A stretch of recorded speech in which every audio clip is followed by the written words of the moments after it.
Hi, it's Brian Rose from London Real, and thank you for joining us for a very special world premiere live stream of the movie Plandemic, Indoctornation on the Digital Freedom Platform.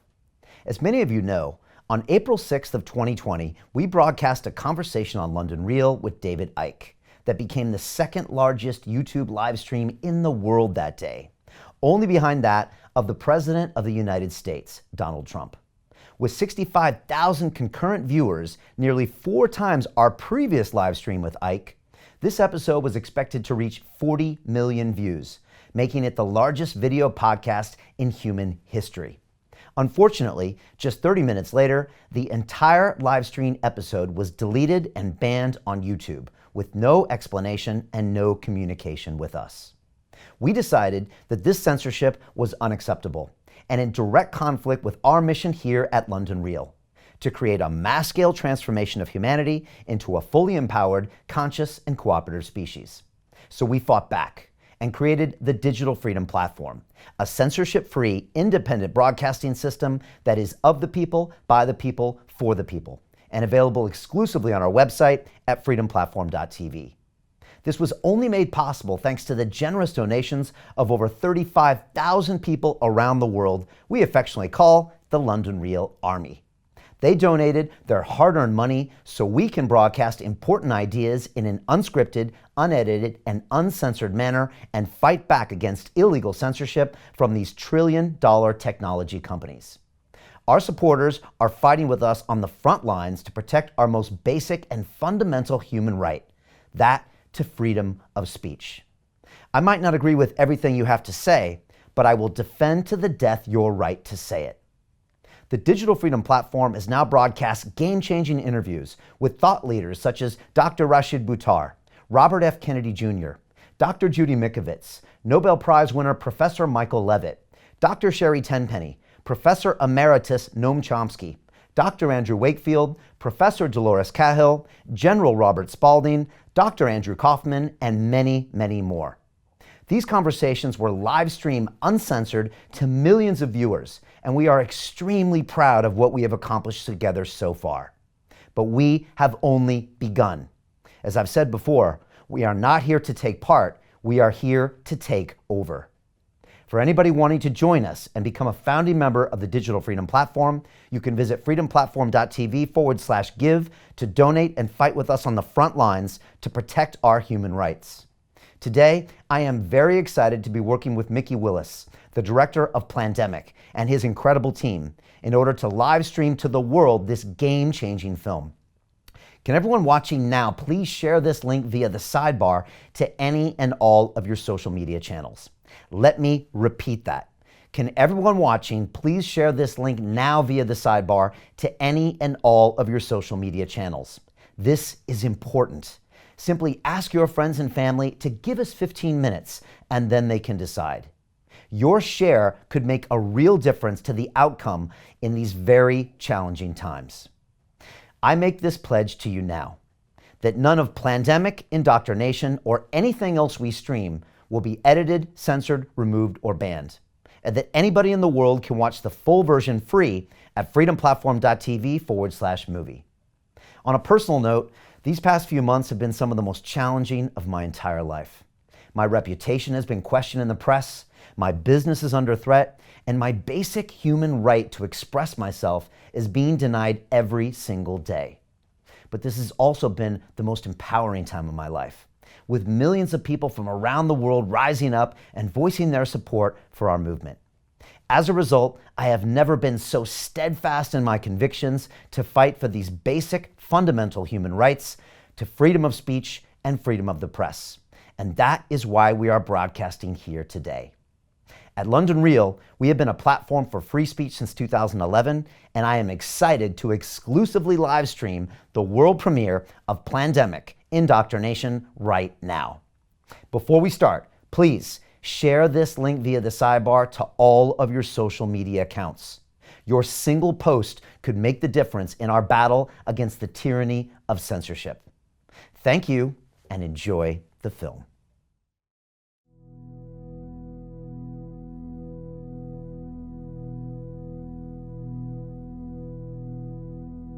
On behalf of our center and our partners, the World Economic Forum and the Bill and Melinda Gates Foundation, I'd like to extend a very warm welcome to our audience here in New York, as well as our larger virtual audience participating online today.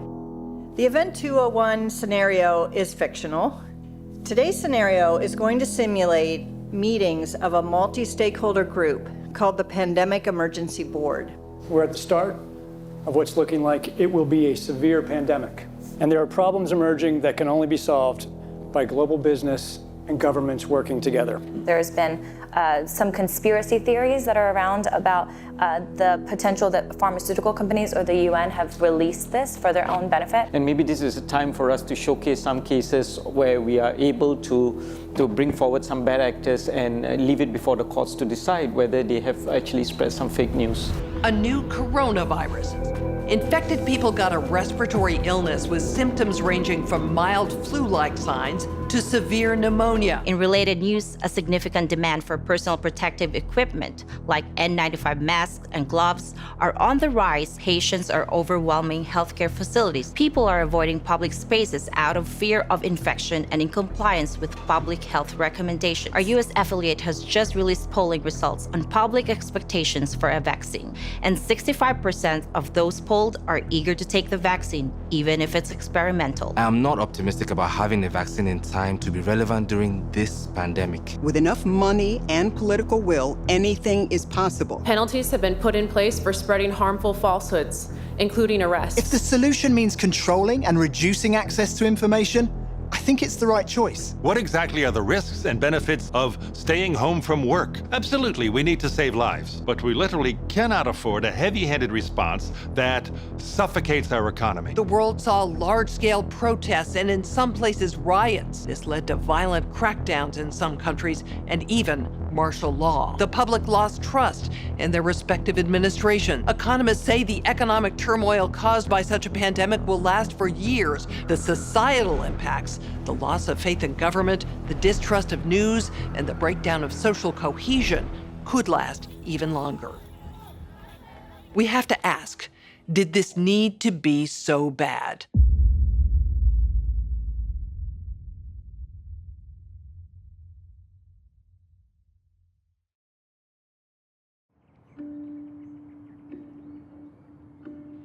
On May 4th, 2020, as part of a documentary series called Plandemic, I released an interview featuring science whistleblower, Dr. Judy Mikovits. The interview received fierce backlash for spreading what the media declared dangerous conspiracy theories. As a father and a veteran media producer, there was no way that I would release harmful information into the world during a moment as vulnerable as now. I had known Dr. Judy for 2 years before filming her interview. I read her book, then thoroughly researched and vetted her story. After interviewing her legal team, former colleagues, and people who have known her for decades, one thing I can say without question is, Judy Mikovits is one of the most honest, caring, and courageous women I've ever known. Why then would the most powerful forces of big tech, politics, media, and medicine go to such extreme measures to silence her voice all over the world?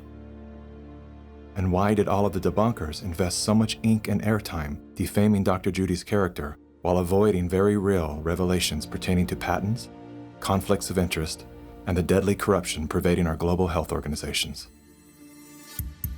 To get to the bottom of these questions, as well as many others, I've spent the last several weeks interviewing scholars from all over the world, among them top doctors, distinguished scientists, and Nobel laureates. I also sat down with Dr. Judy for a follow-up interview and to give her the opportunity to respond to critics. You can see that full interview on the Plandemic website. While you're there, make sure to dive down the rabbit hole, where you'll find additional videos, documents, and scientific studies that support the claims and perspectives put forth in the Plandemic series. Here are a few highlights from my follow-up interview with Dr. Judy. What do you have to say to the people who have tried to minimize your involvement with HIV by stating that you were at the bottom of the totem pole, 13th author of a 13-member group of scientists? Well, the 13th author is the senior author. So that means they're the most important author. Why did you agree to retract your own XMRV paper? The paper was actually force retracted. I was actually being held in jail. You told me that you had financial offers to remain silent. If you simply say you made a mistake and promise never to say another word, you can keep everything. You'll get all of your grants. You'll get everything back, millions of dollars. You'll get publication and funding. My lawyer said, that's the best offer you're going to get. I said, you don't understand me. I don't need an offer. I've already lost everything. If I thought even one child or one grandma was injured or killed because I didn't do something, that would have ended my life as I know it. There was no money you could ever pay me to get me to cover this up. I will never stop telling the truth.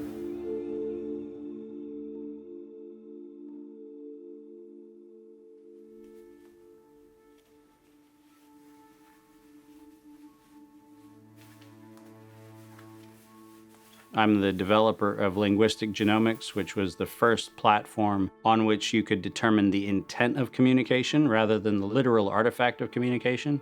But we've also used that technology for a number of other applications in defense and intelligence and finance, and most notably, in the early 2000s, my company was responsible for bringing down what was, at the time, one of the largest tax frauds in US history. We maintained a series of inquiries into every individual, every organization, and every company that is involved in anything that either blurs the line of biological and chemical weapons or crosses that line in any of 168 countries. In 1999, there were 1 million patents digitized by IBM. And those 1 million patents were the first time human innovation had been put into an electronic digital searchable format. We took that information and we did a very simple exercise using our linguistic genomics technology, where I made the horrific assessment that approximately 1/3 of all patents filed in the United States were functional forgeries, meaning that while they had linguistic variations, they actually covered the same subject matter. In 1999, patents on coronavirus started showing up, and thus began the rabbit trail. March 2003, panic grips Hong Kong as a deadly new virus sweeps through the city. In 2003, the Center for Disease Control saw the possibility of a gold strike, and that was the coronavirus outbreak that happened in Asia. They saw that a virus they knew could be easily manipulated was something that was very valuable, and in 2003 they sought to patent it. And they made sure that they controlled the proprietary rights to the disease, to the virus, and to its detection, and all of the measurement of it. We know that Anthony Fauci, that Ralph Baric, that the Center for Disease Control, and the laundry list of people who wanted to take credit for inventing coronavirus were at the hub of this story.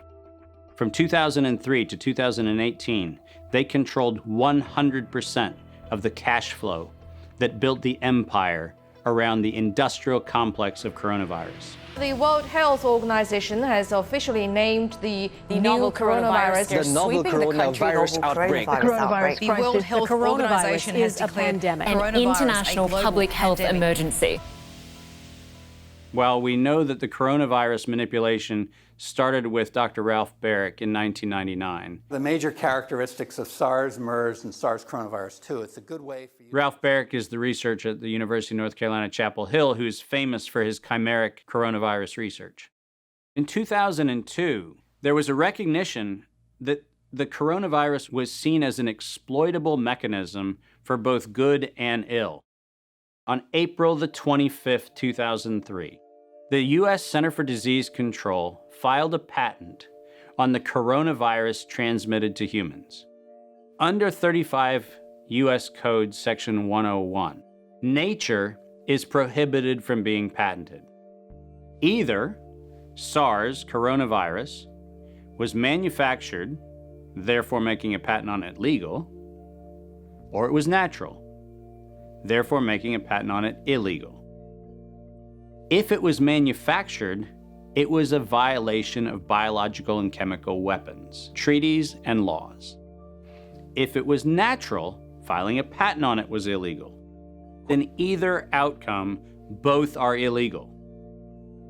In the spring of 2007, the CDC filed a petition with the Patent Office to keep their application confidential and private. They actually filed patents on not only the virus, but they also filed patents on its detection and a kit to measure it. Because of that CDC patent, they had the ability to control who was authorized and who was not authorized to make independent inquiries into coronavirus.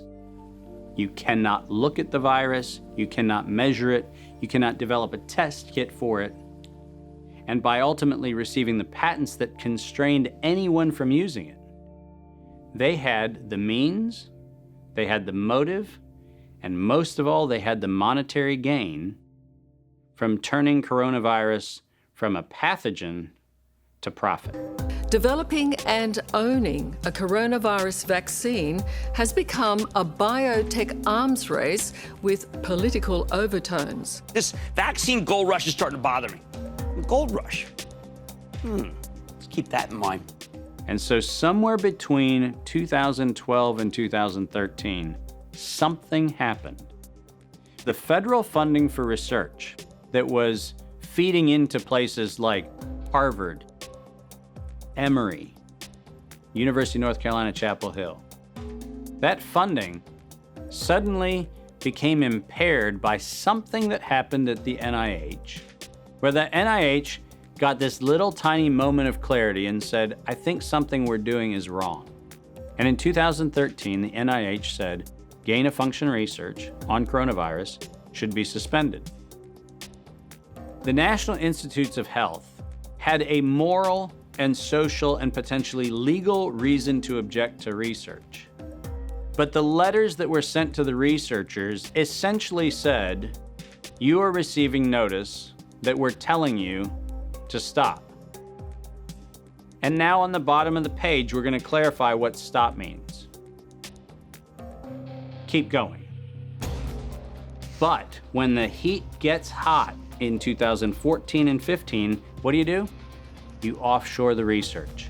You fund the Wuhan Institute of Virology to do the stuff that sounds like it's getting a little edgy with respect to its morality and legality. But do you do it straight way? No. You run the money through a series of cover organizations to make it look like you're funding a US operation, which then subcontracts with the Wuhan Institute of Virology. The US could say, China did it. China could say, the US did it. And the cool thing is, both of them are almost telling the truth. Where did the coronavirus come from? There is a new investigation into its origins. U.S. intelligence officials tell NBC News that they are examining whether the virus accidentally came from a Chinese lab. Chinese officials pushing back against that claim on Thursday, tweeting that it might be the U.S. Army who brought the epidemic to Wuhan. I was the first person in the world to look at an epidemic and study its characteristics and prove that it was due to biological warfare and was not a natural occurrence. So I published that 28 years ago.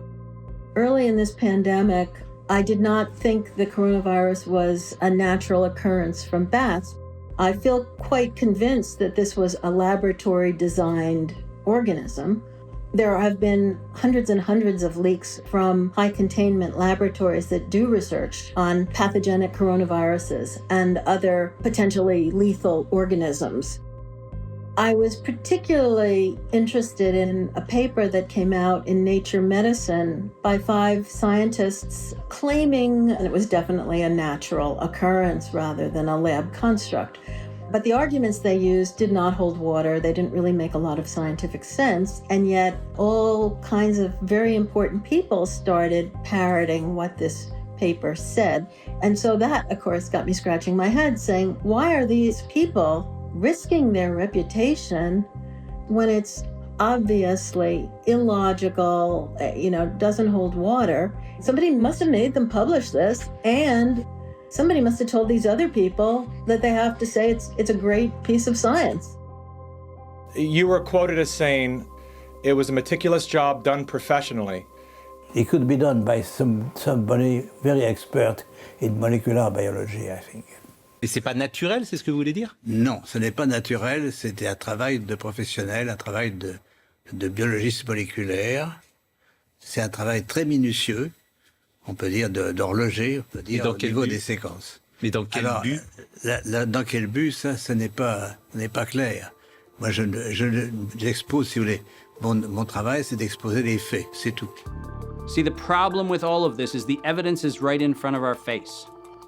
And when confronted with evidence, we are told fact checkers are somehow transcendent. The pace of our modern world makes it nearly impossible for working people to research the events and policies that shape their lives. When seeking answers to life's most pressing questions, where do we go first? Google. Enter the subject, hit go, and there it is. Only what they want us to see. In today's culture of copy and paste journalism, it's common for hundreds of unrelated outlets to feature the exact same report. This is not the result of laziness. This is by design. When we see identical headlines across seemingly unrelated platforms, the logical mind concludes, well then, it must be true. The illusion that numerous news sources have arrived at the same conclusion gives us confidence to share the chosen narrative. And just like that, we become the unwitting pushers of propaganda.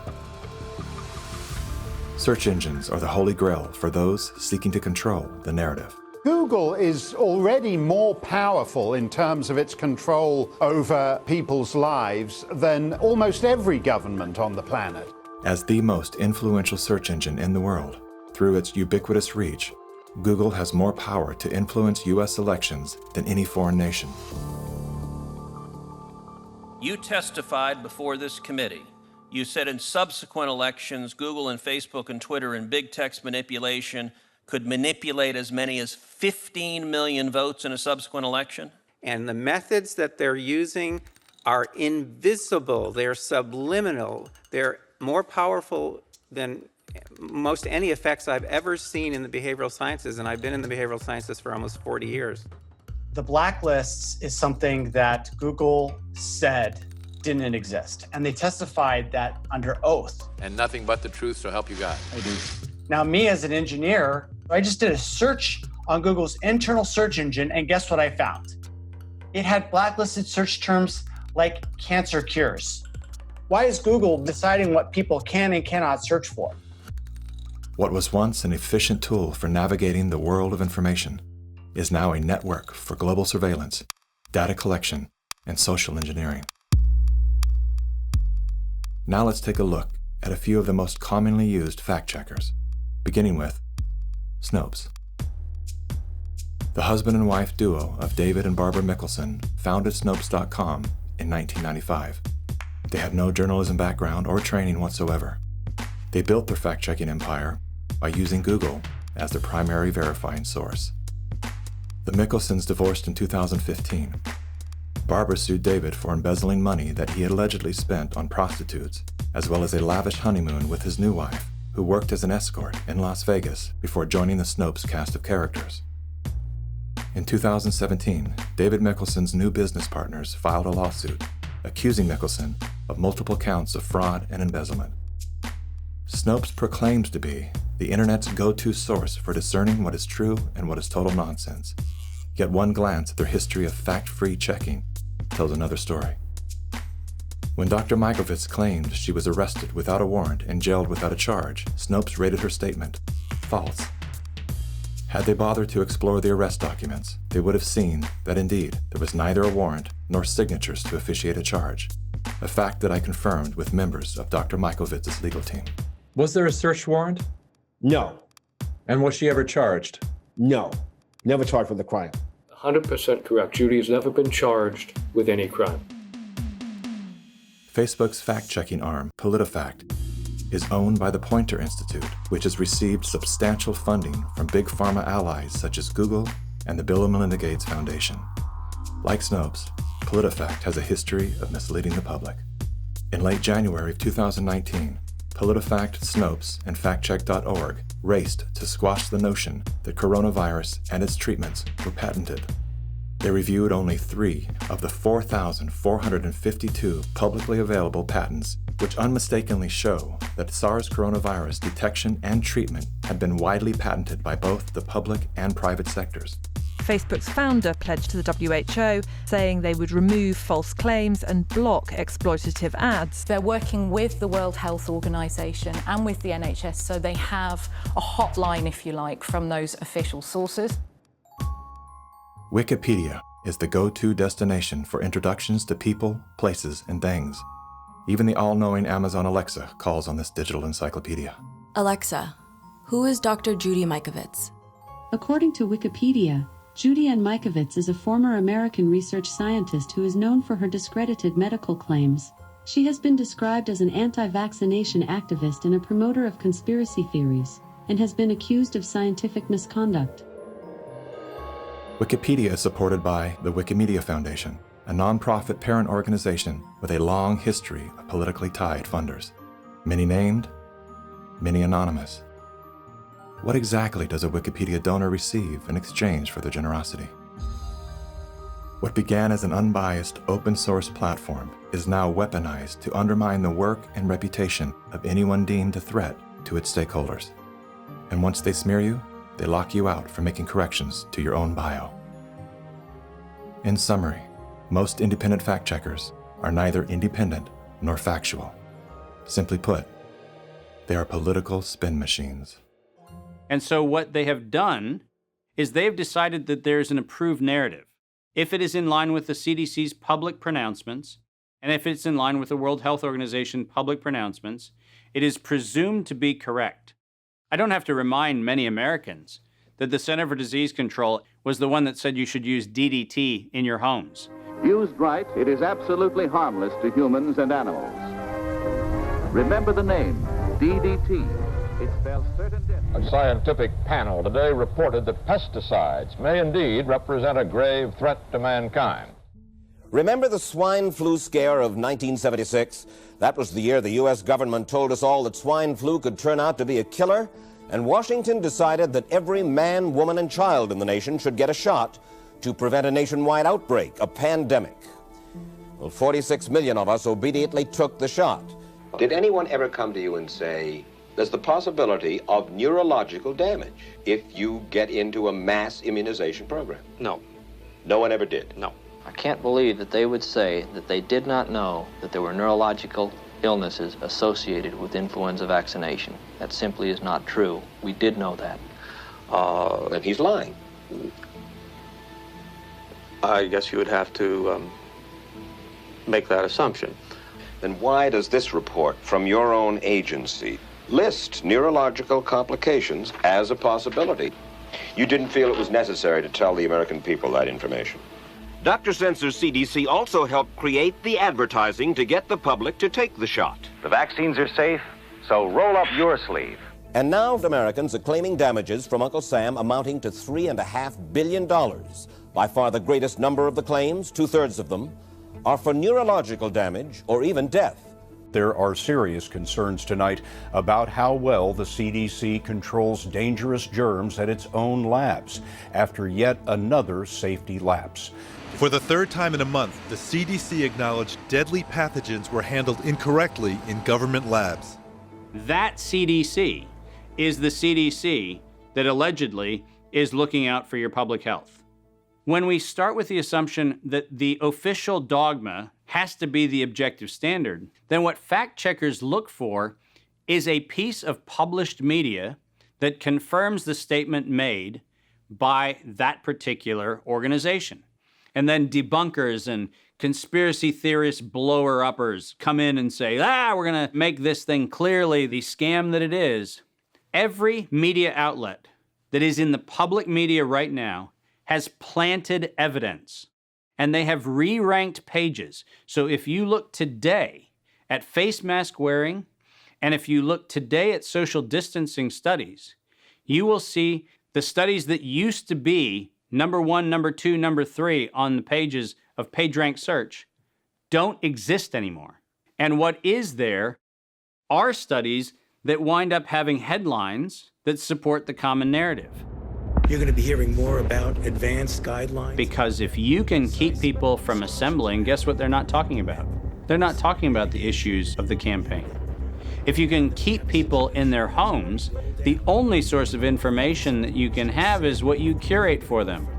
Now I know how to target my electorate.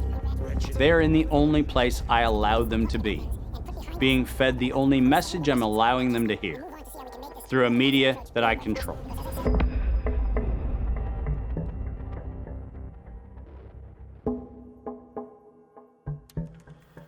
Since the invention of the printing press, there's been a battle to control disseminated information. In the early 1900s, oil tycoon John D. Rockefeller took control of every newspaper and news editor of his era. He became America's first billionaire, paving the way for the power-hungry ever since. Thus began the gold rush for the modern world's most precious resource, the narrative. Do you have any people being paid by the CIA who are contributing to a major circulation American journal? During a Senate committee investigation, it was revealed that the CIA had been conducting a covert operation to infiltrate and control U.S. media. They called it Operation Mockingbird. We do have people who submit pieces to American journals. Do you have any people paid by the CIA who are working for television networks? This, I think, gets into the kind of details, Mr. Chairman, that I'd like to get into in executive session. Over 3,000 CIA contracted and trained operatives were placed in key positions within top media outlets. Posing as editors and journalists, these well-paid actors never dared to question the effect of their lies on the world beyond their cozy studio. How often does the CIA manipulate the media in this way? It goes beyond your wildest imagination. Setting up student organizations so they could draw radical students in. 5,000 university professors co-opted to help the CIA manipulate people's minds.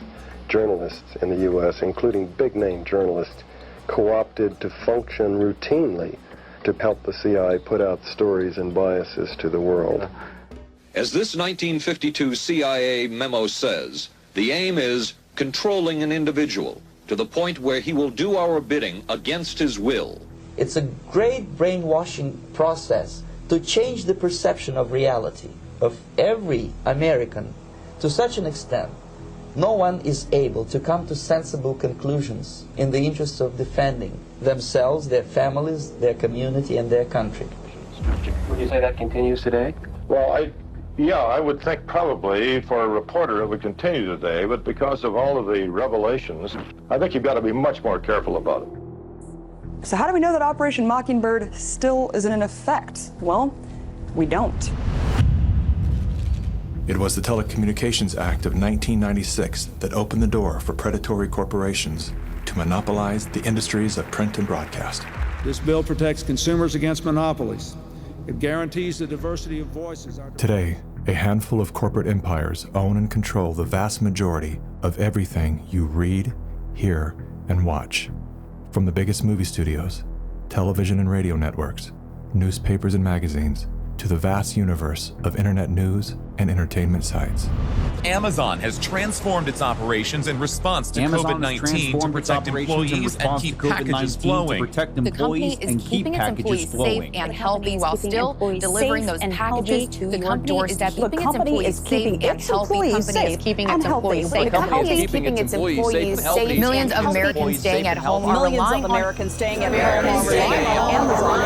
Amazon. And that is how it works. It's like a house of mirrors, where you're seeing the same thing over and over and over again, except it's distorted. There's an industry that is paid to go after and target journalists, whistleblowers, and inundate our consciousness and the images we see to try to ruin, destroy, or smear the idea that they don't like or the person who's delivering it. You smear somebody with falsehoods and all the rest, and then you merchandise it. And then you write it, and they'll say, see, it's reported in the press So they have that validation that the press reported the smear, and then it's called the wrap-up smear. Now I'm going to merchandise the press's report on the smear that we made. And it's a tactic.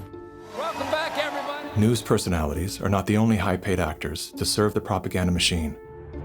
Most late-night talk shows are owned by the same corporate overlords and thus follow the same script, only laced with a laugh. Our main story tonight concerns conspiracy theories. Last Week Tonight with John Oliver featured a skit entitled Coronavirus Conspiracy Theories. Like the claim that the moon landing was faked. First thing to note here is that Mr. Oliver opens with commentary about conspiracy theories that are completely unrelated to coronavirus. This is the standard tactic used by propagandists to set a tone so that anything that follows will be seen through the lens of absurdity. Plandemic, a pseudo-documentary filled with a hodgepodge of conspiracy theories. Mr. Oliver then does his best to debunk Dr. Judy's claim that she was arrested but never charged with a crime. She was absolutely criminally charged. This was not an oversight, but a blatant lie. Prior to the taping of this episode, Mr. Oliver had the official arrest documents that clearly prove that Dr. Judy was never charged with a crime. Mr. Oliver then attempts to debunk the idea that a beach, aka nature, holds any value in boosting our body's natural immune system. Instead of challenging the point with science, he kills it with a smear. Everything that you just said is insane. Television is not the truth. We deal in illusions, man. None of it is true. But you people sit there day after day, night after night, all ages, colors, creeds. We're all you know. You're beginning to believe the illusions we're spinning here. You're beginning to think that the tube is reality and that your own lives are unreal. This is mass madness, you maniacs. In God's name, you people are the real thing. We are the illusion. So turn off your television sets. Turn them off now. Turn them off right now. Turn them off and leave them off. Turn them off right in the middle of the sentence I'm speaking to you now. Turn them off. In 1979, the world decided that we needed the Bayh-Dole Act because we needed to reform our patent system. And one of the modifications was we allowed recipients of federal funding to patent and retain economic interest in the research that the public paid for. You get a $5 million grant from the taxpayer, and then you get to charge the taxpayer a premium for the technology they paid to develop. Pfizer's going to get nearly $2 billion. Moderna receiving $438 million in taxpayer money. And yet both companies have said they will not sell the vaccine at cost. They're going to make a profit on it. Should pharmaceutical companies profit off this vaccine research that taxpayers have helped fund? The Bayh-Dole Act failed the American people because rather than standing on the shoulders of giants, we now kneel at the feet of greed. My systems flagged anomalies when I started seeing nonprofits and corporates and cover financing for coronavirus programs in the late summer and fall of 2019. Our first red flag came out when we read the World at Risk scenario. Now, there is an organization called the Global Monitoring Preparedness Board. This organization is a part of the World Health Organization, and this board includes Dr. Elias from the Gates Foundation and Anthony Fauci from NIAID. These two individuals, plus the director of the Center for Disease Control in China, come out with a recommendation that says that by September 2020, 2 global pandemic preparedness exercises have to be completed. And one of them has to be done on the release of a respiratory pathogen. That then gave rise to an October event, Event 201. On behalf of our partners in the Bill and Melinda Gates Foundation. Event 201 took place 5 months before COVID-19 was declared a pandemic. The participants of the event are some of the same people that are now deeply involved in the real pandemic and profiting from it as well. Event 201 was a scripted, multi-camera, live event that was broadcast globally via the internet. An event of this complexity and magnitude would take months to write, prep, and produce, placing the conception date at least 1 year prior to the actual pandemic There is no question that there will be a surprise outbreak. Anthony Fauci knew as early as January of 2017 that we would see an outbreak before the end of 2020. Even Bill Gates, a man with no medical training, knew it was coming. If we start now, we can be ready for the next epidemic. Every single thing that you have seen play out in front of your eyes, all of them laid out in their tabletop exercise, which, by the way, fact checkers have said has nothing to do with the coronavirus outbreak. Just happenstance. This is that wonderful universe of improbabilities where events just co-emerge and then nature conveniently backs itself into our architecture. That's the scenario we're supposed to accept. Brilliant. Some countries have banned travel from the worst affected areas. The president has made a decision to suspend all travel to the United Kingdom and Ireland. Dis and misinformation circulating over the internet. Across the world, misinformation about the virus is being shared online. A significant demand for N95 masks and gloves are on the rise. The demand for N95 masks to prevent the deadly airborne virus has surged. We could eventually have 52 million treatment courses per year, but it will take many months to get there. We're still many months out from having something that we can really deploy to the public. And 65% of those polled are eager to take the vaccine, even if it's experimental. A new poll finds that 49% of Americans say they would get a COVID-19 vaccine should an effective one be discovered. I'm curious, who wrote the Event 201 script? If the visionaries of the event knew at least 1 year in advance what was needed, why didn't they take care of those things? Considering that Bill Gates has donated half of his fortune to make the world safer, why didn't he help to better prepare our hospitals and frontline workers? Why didn't any of the event's wealthy sponsors do something?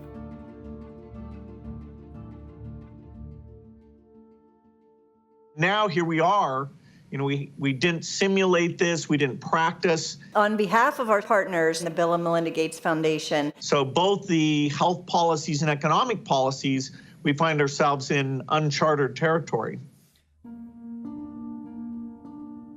Event 201 was not the first scripted exercise to prophesize the future with astonishing accuracy. Leaders of global health and business have been seeding reality with fictional scenarios for several decades. The scenario, obviously, is fictional. 1 year prior to Event 201, many of the same sponsors, hosts, and actors came together to produce a tabletop pandemic simulation for a fictional virus they branded Clade X. 1 year to produce a vaccine for this is too long. We should have stockpiled, we didn't, but we're going to have to look at that vaccine question to see if we can speed up the delivery. And if we do not have the public with us, we're in big trouble. In 2010, the Rockefeller Foundation released a 54-page document called Scenarios for the Future of Technology and International Development.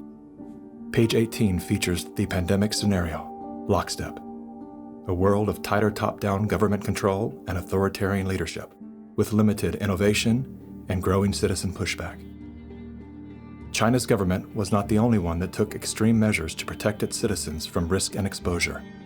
During the pandemic, national leaders around the world flexed their authority and imposed airtight rules and restrictions, from the mandatory wearing of face masks to body temperature checks at the entries to communal spaces like train stations and supermarkets.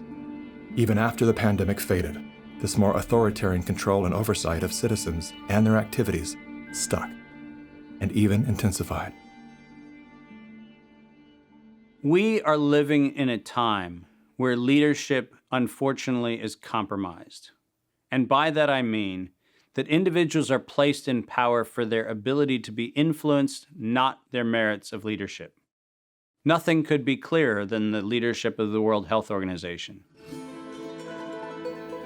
The World Health Organization is the institution granted exclusive power to guide and protect the health and wellness of humanity. The WHO is sustained by private donations, the bulk of which are made by pharmaceutical and biotech corporations who have a vested financial interest in the organization's support. In 2017, the Associated Press reported that the WHO routinely spends about $200 million a year on travel expenses, more than what it spends to fight some of the biggest problems in public health, including AIDS, tuberculosis, and malaria combined. The WHO's repeated issuing of inaccurate and bad advice is not merely the result of incompetence, but rather the direct result of the Communist Party of China deliberately buying out WHO's leadership. On the nomination of the Executive Board, appoints Dr. Tedros Adhanom Ghebreyesus as Director General of the World Health Organization. Tedros Ghebreyesus is the World Health Organization's first Director General that isn't a medical doctor. No Tedros for WHO! No Tedros for WHO!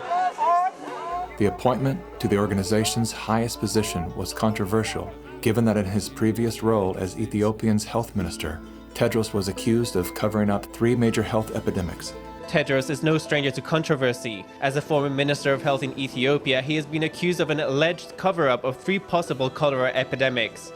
Prior to his appointment, Tedros was a high-ranking member of the Tigray People's Liberation Front, a brutal and corrupt political group responsible for crimes against humanity, including bombings, kidnappings, tortures, and killings. How does a man with such a controversial past score the top position at the world's most influential health organization? I have known Bill and Melinda for many, many years now. While serving as Ethiopia's health minister, Tedros became intimately intertwined with both the Gates Foundation and the Clinton Foundation. The health minister of Ethiopia, one of the ablest public servants I ever worked with. With the backing of the 2 most powerful foundations on earth and the full support of the Communist Party of China, Tedros was a shoo-in. We will have many body bags in front of us if we don't behave.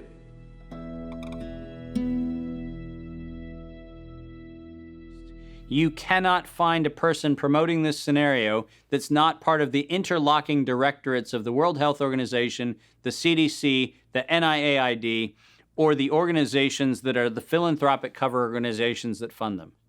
We now know that there are over 1,300 patents currently issued and held by organizations that are multiply recipients of funding through the Gates Foundation, through EcoHealth Alliance, through the Sherlock Biosciences connection back into open philanthropy, and all of them also have links directly to NIAID, Anthony Fauci's funding sources.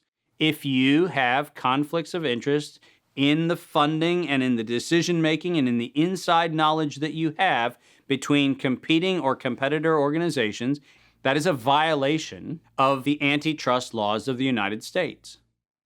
These are federal crimes. If you had the power to immediately fix whatever's wrong with our current medical system, where would you start? Conflicts of interest. About 40 or 50 years ago, pharmaceutical CEOs actually went to jail if they knowingly sold a bad product and concealed information about the problems with that product. Since then, all they have done is paid fines. And so selling a product and concealing information about it is okay because paying the fine is considered the cost of doing business. How did the pharmaceutical industry come to capture the rest of the medical industry? And it's because they had so much money to bribe the NIH, the CDC, the FDA, the professional associations, the journals, the medical schools, and everyone else. Around the same time that John D. Rockefeller seized U.S. media, he also hijacked U.S. medicine. When it was discovered that drugs could be produced from petroleum, America's top oil mogul ordered his army of propagandists to invert reality accordingly.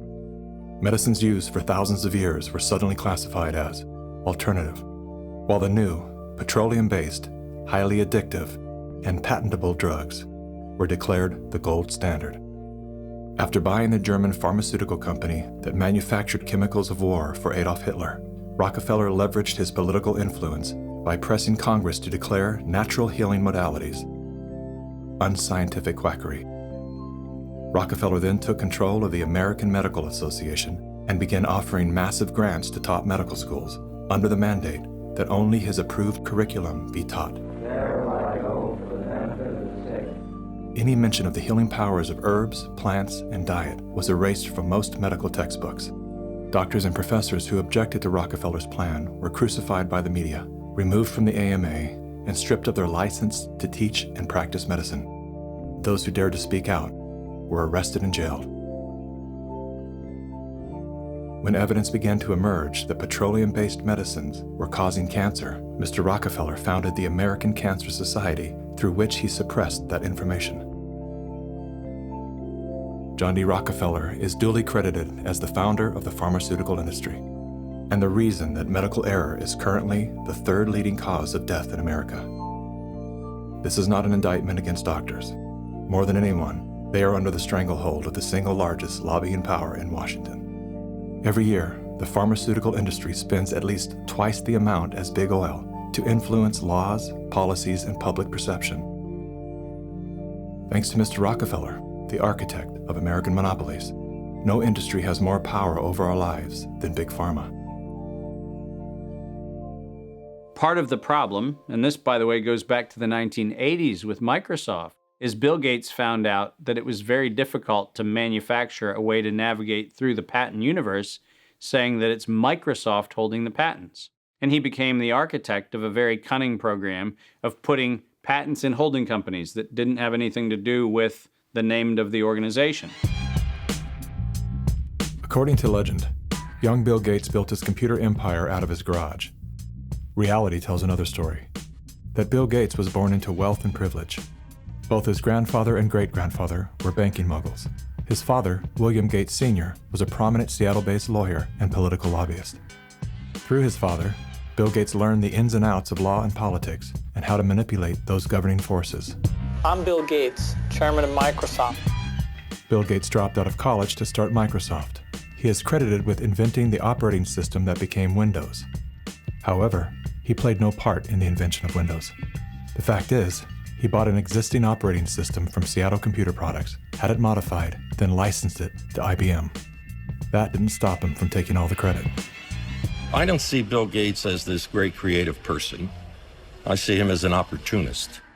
While Microsoft's co-founder Paul Allen was struggling with cancer, Bill Gates seized the opportunity by attempting to cheat him out of his share of the company's fortune. They were basically talking about how they were planning to dilute my share down to almost nothing. And it was really a shocking and disheartening moment for me. And you were sick? Well, I think I was still probably in the middle of radiation therapy.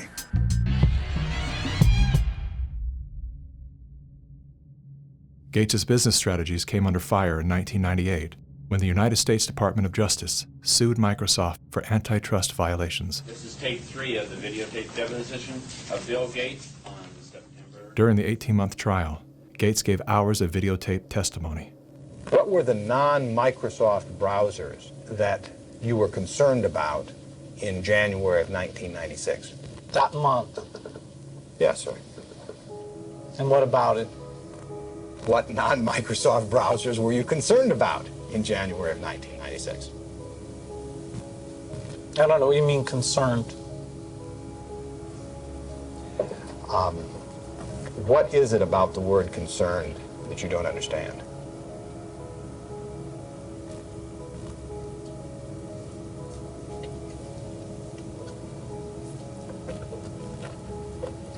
I'm not sure what you mean by it.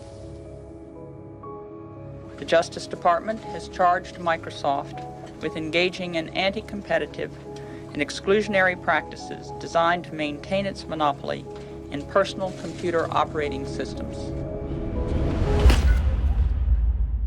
In a move to overshadow the negative press, Gates invested $100 million to set up the Bill and Melinda Gates Foundation.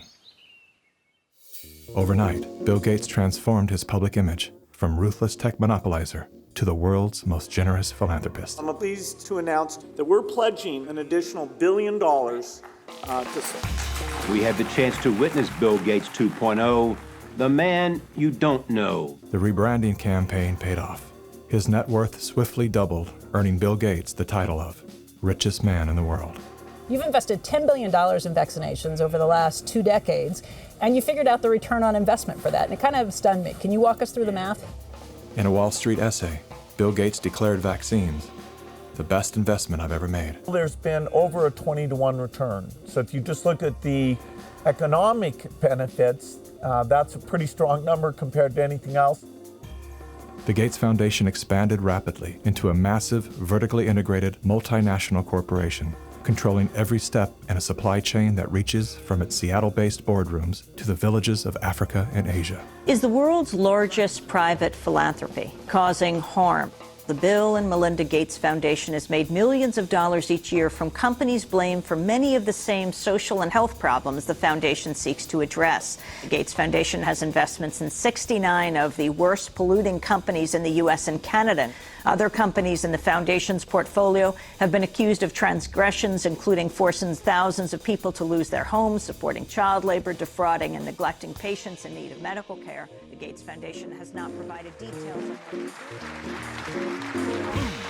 William H. Gates III and Melinda French Gates. As a top donor to both the WHO and the CDC, no one man has more power than Bill Gates to influence and control the health and medical freedom of all people. Normalcy only returns when we've largely vaccinated the entire global population. This will be the new normal until a vaccine is developed. Until we find a vaccine, going back to normal means putting lives at risk. We need to produce it and to deploy it in every single corner of the world. Full vaccination of our children and pregnant women. Development of new vaccines, therapeutics and diagnostics. Before effective vaccines and therapeutics are developed.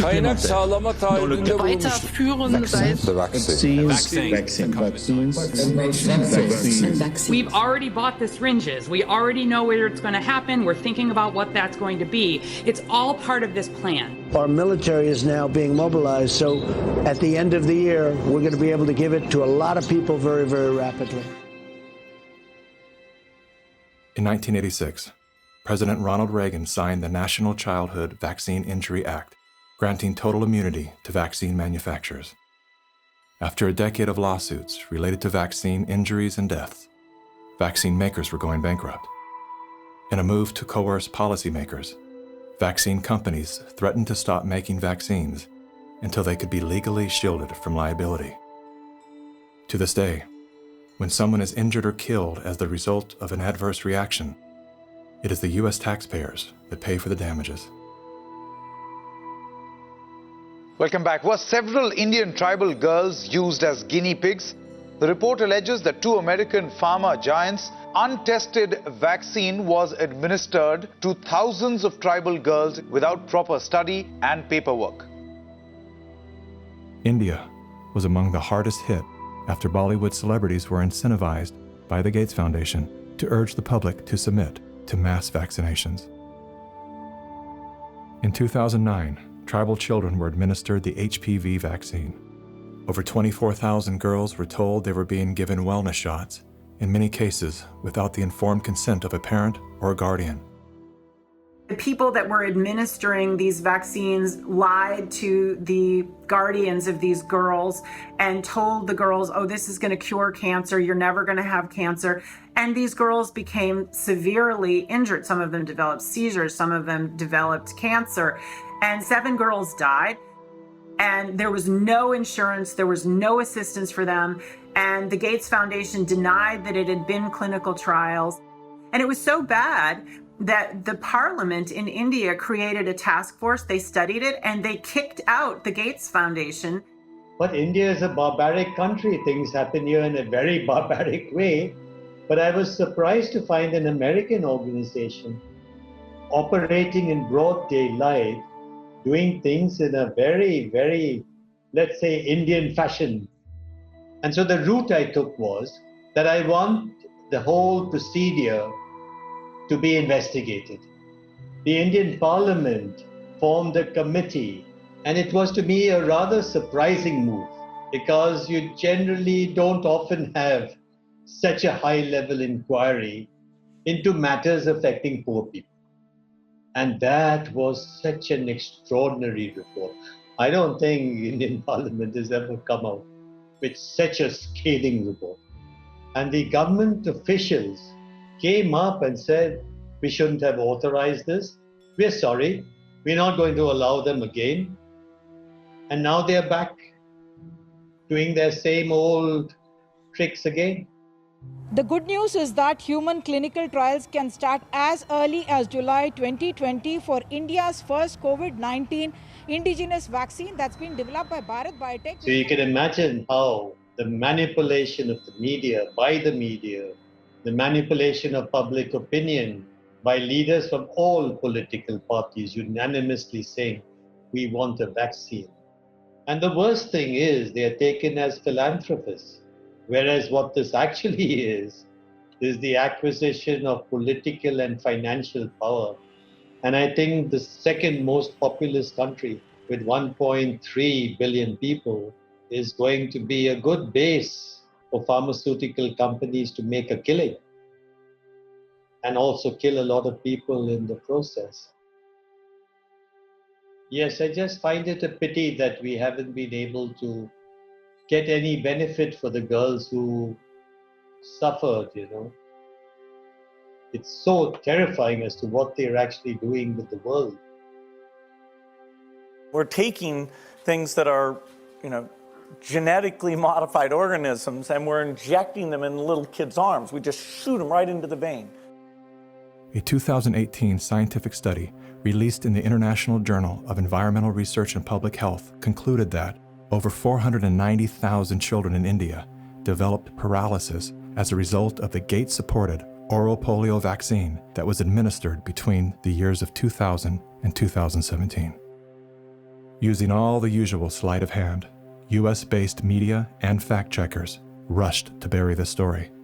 But thanks to the meticulous work of a team of Indian researchers and doctors, the inconvenient truth lives on the NIH.gov website. It's my honor to introduce Bill and Melinda Gates. Without any medical training, Bill and Melinda Gates founded the Global Alliance for Vaccines and Immunization, through which they fulfill their agenda to vaccinate the world. The foundation has been sued by the governments of some of the poorest and most vulnerable nations for causing serious harm through experimental vaccine programs.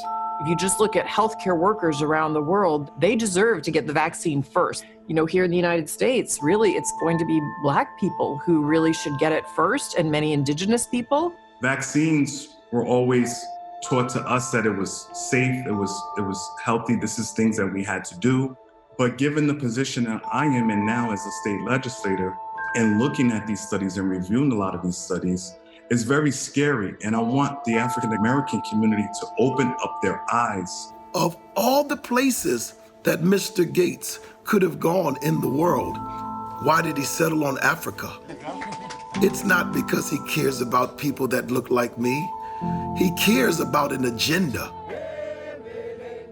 African bodies have been used as lab rats for many years for Big Pharma. They are using us for trials, they are using us for testing, but as an African, I say no more. Africans, they're tired of becoming the guinea pigs of the world. Their antennas are raised and they're telling each other all over social media. They're on high alert right now. There is a policy of the American government. It's called the Kissinger Report, which was produced in the mid-70s. And it explicitly states that the purpose of the foreign policy in Africa was to reduce the population because they have great mineral resources there. At the time, Kissinger and those involved with the cartel administration wanted to shrink the population, make sure that the Africans do not develop and do not use the resources for themselves, because we in the States, we need them. There is a concerted effort of foreign powers to control the population of Africa. Some children did survive the botched vaccinations last month and will recover, but 15, all under the age of 5, died from fever, vomiting, and diarrhea. Human errors contributed to the unfortunate deaths of the children. How can you believe Big Pharma, but not believe these parents when they tell you that their children have been injured by Big Pharma? I don't care how big this corporate machine looks. As a parent, I can tell you, these people will never stop fighting for their kids.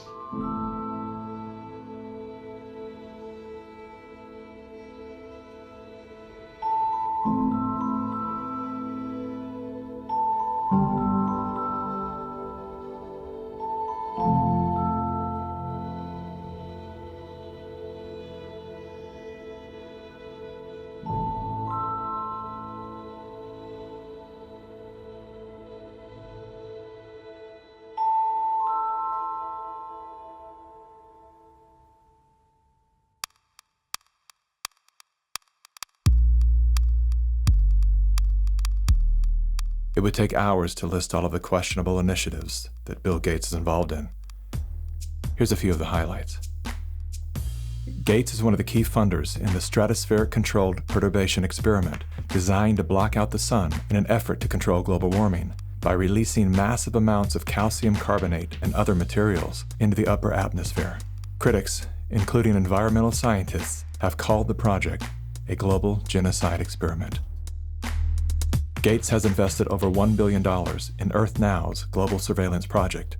The project will launch hundreds of satellites into space, which will allow for the 24/7 monitoring of all people everywhere. In partnership with MIT, Bill Gates has developed a new technology that allows vaccines to be injected under your skin along with your medical records. The quantum dot tattoo will implant an invisible certificate that can be scanned by authorities using a cell phone app and infrared light. Eventually, what we'll have is certificates of who's a recovered person, who's a vaccinated person. So eventually there will be this digital immunity proof. The EPA recently approved an experimental use permit to Oxitec, a biotech company funded by the Bill and Melinda Gates Foundation. In an effort to fight malaria, Oxitec will soon release millions of genetically modified mosquitoes in various U.S. states. According to the NIH website, programs are being developed to allow human immunization via mosquito bite. It was Science magazine that coined the phrase, flying syringes. Would you raise your hand, please? Do you solemnly swear the testimony you're about to give in the matter now pending should be the... A shocking new report from the New York Times sheds light on the connection between Microsoft founder Bill Gates and the late Jeffrey Epstein. You report these two men met at least 6 times. Well, I believe there were more. This included visits to the mansion, seeing each other in Seattle, flying on Epstein's plane. When flight logs revealed that Gates had been a passenger on the Lolita Express, he claimed that he didn't know that the private jet belonged to Epstein. He also denied that he and Mr. Epstein were involved in any business deals. However, an expose by the New York Times revealed that not only did Bill Gates initiate a relationship with Jeffrey Epstein well after he was convicted of sex crimes, but the two were also involved in the process of co-founding a multi-billion-dollar charitable fund. Why would they ever set up a charitable trust benefiting Jeffrey Epstein? That it was all about philanthropy, that Bill Gates just wanted to find new sources of money. Why would one of the richest men in the world choose to partner with the world's most notorious pedophile? A deeper dive into Epstein's world revealed that the two men had more in common than meets the eye. Like Gates, Epstein was a billionaire philanthropist with a passion for science, health, education, and children. The Jeffrey Epstein Foundation donated millions of dollars to top universities, science institutes, medical schools, early education programs, youth initiatives, and international peace accords. Bill Gates is either the most misunderstood man alive or one of the most convincing con men to ever live. Is he a benevolent hero or a malevolent opportunist? Bill Gates. Personally, I would love to believe that one of the richest men in the world is giving away his fortune for the betterment of humanity. I want to believe that endearing smile. I want to believe that his heart is as soft and warm as his sweaters. At the very least, I want to believe that he's unaware of the damage he's done.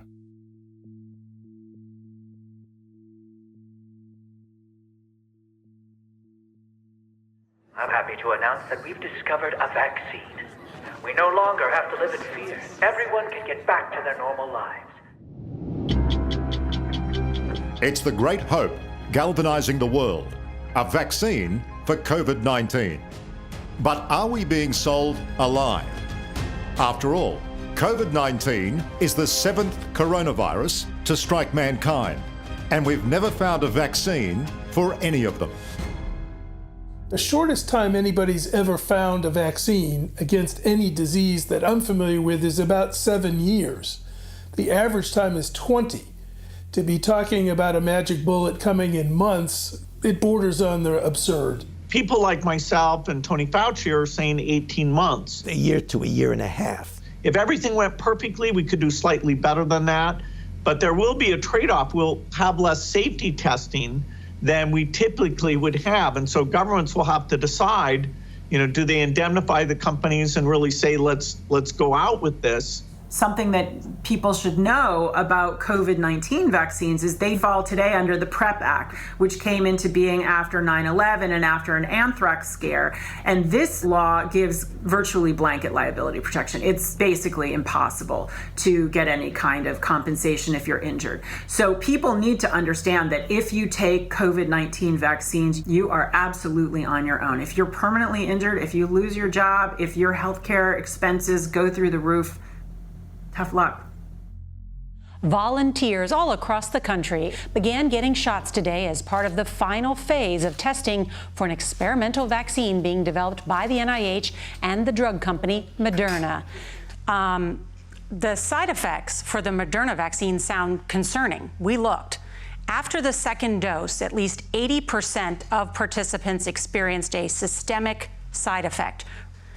So, are these vaccines safe?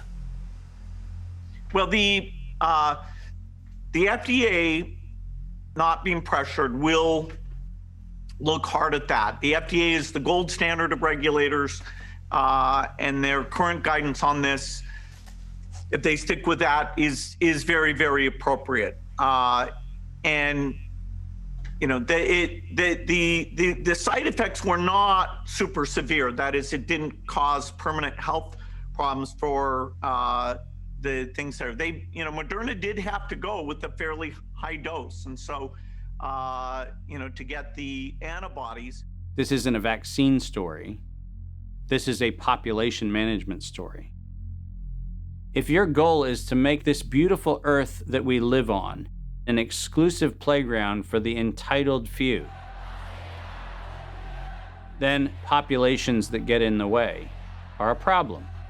And it is the empirical impulses of individuals who have decided that by outranking the rest of humanity, they can dictate upon humanity the conditions of their existence. Now we need to go and look in families to find those people who may be sick and remove them and isolate them. This bill enables the police to enter a home without a warrant. Madam Speaker, the police have never held that power. We will find out who lives in the house. If it's someone that is refusing, we will definitely consult with our health officer to look into next steps. So the Sheriff's Department and the Health Department showed up at her door with orders for her and her husband to wear ankle monitors. The couple says they never denied self-quarantining. You will no longer be able to leave home. Only one person will be able to go shopping once per day. Recreational activity is now no longer allowed. You will be allowed to have 1 hour of exercise no further than 5 kilometres from your home. Are you serious? Just for not having a mask? For no mask? Are you serious? We will shut you down. We will cite you. And if we need to, we will arrest you and we will take you to jail. You know the old expression about snitches? Well, in this case, snitches get rewards. Some people are ratting their neighbors out, calling the police, but others are turning to the internet, where social distance shaming has gotten ugly. In a time of crisis, trying to force compliance upon a population by making neighbors and friends distrust one another is exactly the opposite tactic we actually need. When human societies lose their freedom, it's not usually because tyrants have taken it away. It's usually because people willingly surrender their freedom in return for protection against some external threat. That's what I fear we are seeing now. This is a cognitive dissonant moment, which is being imprinted in your brain, just like remember the Great Depression, remember 9/11. Weapons of mass destruction. We are being conditioned to have the excuse for unbelievable acts of tyranny, which will be justified by remember 2020. And your loved ones, those that die, those that are infected, they're being used as cannon fodder, which is the ultimate desecration of their honor and integrity. And this is also a test of humanity, to see how much of our liberty we will let go before we finally draw the line under enough. Benjamin Rush, a signer of the Declaration of Independence, stated, "Unless we put medical freedom into the Constitution, a time will come when medicine will organize into an undercover dictatorship to restrict the art of healing to one class of men and deny equal privileges to others. That time is now." Well, this won't be the last pandemic that we face. So we, we'll have to prepare for the next one. That, I'd say is, will get attention this time. Mm-hmm.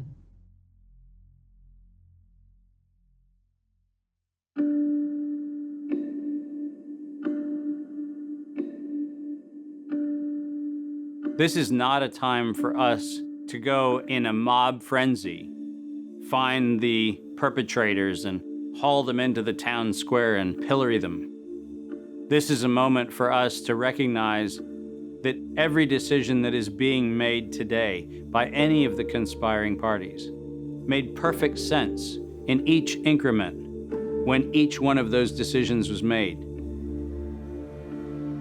The sum of those incremental steps has led to devastation because they lost touch with their fellow humanity. But that's an invitation for each one of us to examine how we're living and how not a single decision we make, not one, in any moment, is without consequence. This is our moment to reclaim our humanity.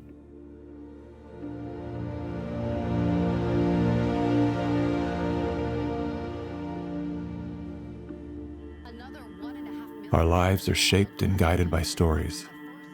The stories we're told become the stories we tell. The more we hear them, the more we believe them. When used as a tool, they help us to better understand who we are, where we came from, and where we're going. When used as a weapon, they can be deadly. One of the most dangerous stories we've been told is the one that goes something like this. Humanity is a failed experiment. We are parasites, a cancer, a virus. Human beings are a disease. It is a myth that permeates our movies, our music, our media, and our minds. As they say, repeat a lie often enough, it becomes truth.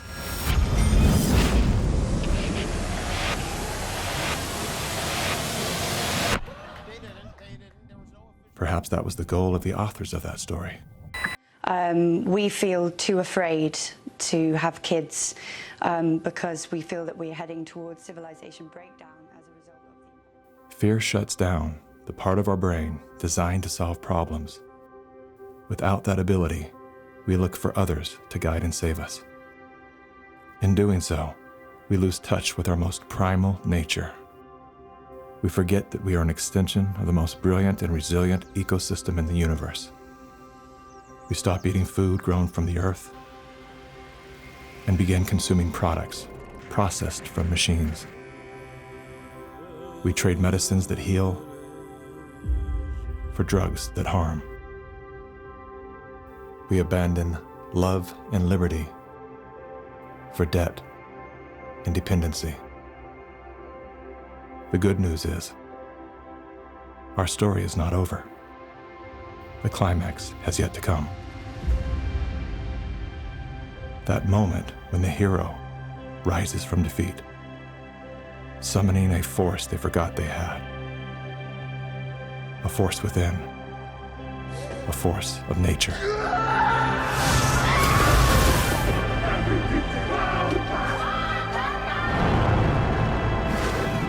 People are the real thing. This nation will rise up. A new generation of Americans. It's time to think about the future generation.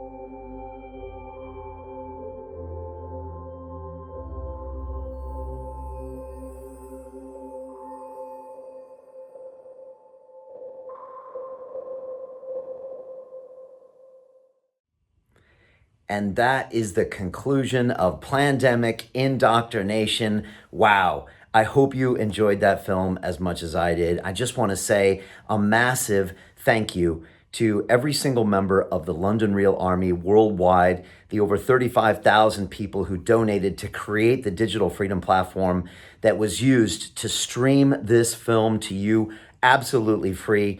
They're just legends out there, and we just feel so proud that we can represent them and continue to put out content that is uncensored, unscripted, and unedited. If you want to join and become one of the founding members of the Digital Freedom Platform, go to freedomplatform.tv/give and fight with us on the front lines for our most basic fundamental human right, which is freedom of speech. I would really appreciate that. We also have got some t-shirts and swag for some of the big donors. Also, if you could click on the sidebar right now and share this to all of your friends and family, email, text messages, all your social media platforms. This video will be free to play, hopefully for eternity. So please share that now.